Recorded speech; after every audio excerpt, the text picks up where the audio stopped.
Bonjour à tous et bienvenue sur votre podcast Le Pharmapreneur, le podcast qui explore le monde passionnant de la pharmacie d'officine.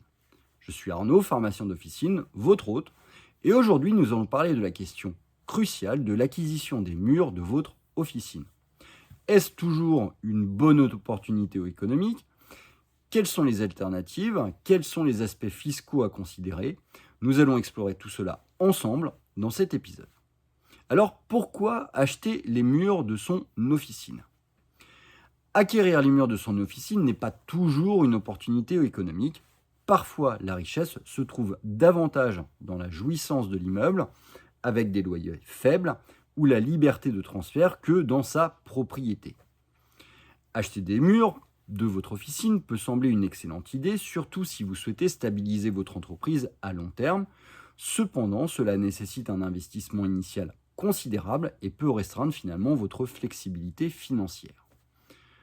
Prenons un exemple, un pharmacien qui a décidé d'acheter les murs de son officine il y a 5 ans, il a pu personnaliser son espace et bénéficier de la stabilité d'un loyer fixe.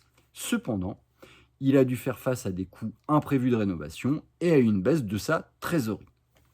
Alors, quelles sont les alternatives à l'achat des murs ? La plupart des projets s'opèrent au travers d'une société civile immobilière, d'une société à responsabilité limitée ou d'une société par action simplifiée. La structure actuelle informe également les choix entre régime réel d'imposition ou régime des micro-entreprises. Les alternatives à l'achat incluent la location ou la constitution d'une SCI pour séparer la propriété de l'exploitation de l'officine. Une SCI permet de répartir la propriété entre plusieurs associés, ce qui peut alléger la charge financière individuelle. Ainsi, imaginons un pharmacien, par exemple Marie, qui a choisi de créer une SCI avec sa famille pour acheter les murs de son officine. Cela peut lui permettre de partager les coûts et les responsabilités tout en bénéficiant d'une certaine stabilité. Maintenant, abordons les aspects fiscaux et financiers. Au-delà de la considération économique, la question fiscale, la question de la fiscalité donc inhérente aux revenus immobiliers de l'entreprise se pose.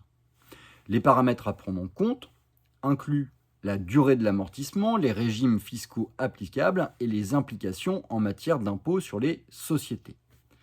La fiscalité peut être quelque chose de complexe avec des implications donc sur l'impôt sur les sociétés et les plus-values immobilières par exemple.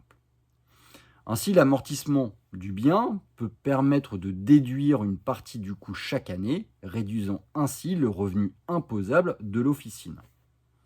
Reprenons un exemple concret. Paul, pharmacien, choisit de louer son local pour éviter des complications fiscales.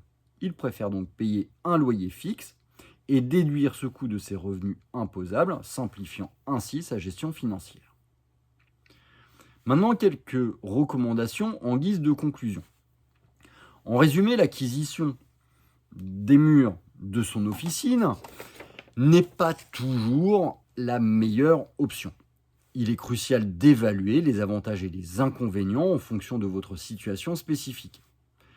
Consultez un expert comptable ou un expert financier afin de vous aider à prendre la décision la plus éclairée. Entourez-vous toujours de professionnels de qualité. Parfois, la jouissance de l'immeuble avec des loyers faibles et la liberté de transfert peut s'avérer plus avantageuse que la propriété. La création d'une SCI peut offrir une alternative intéressante pour partager les coûts et les responsabilités. Pour ceux qui envisagent l'achat, il est essentiel de bien comprendre les implications fiscales et financières à long terme. Une analyse approfondie de votre situation et de vos objectifs professionnels est donc nécessaire. Merci d'avoir écouté cet épisode de votre podcast Le Pharmapreneur. J'espère que cette discussion vous a éclairé sur les différentes options concernant l'acquisition des murs de votre officine. N'hésitez pas à laisser des commentaires et à partager vos expériences. Je vous dis à très bientôt pour un nouvel épisode.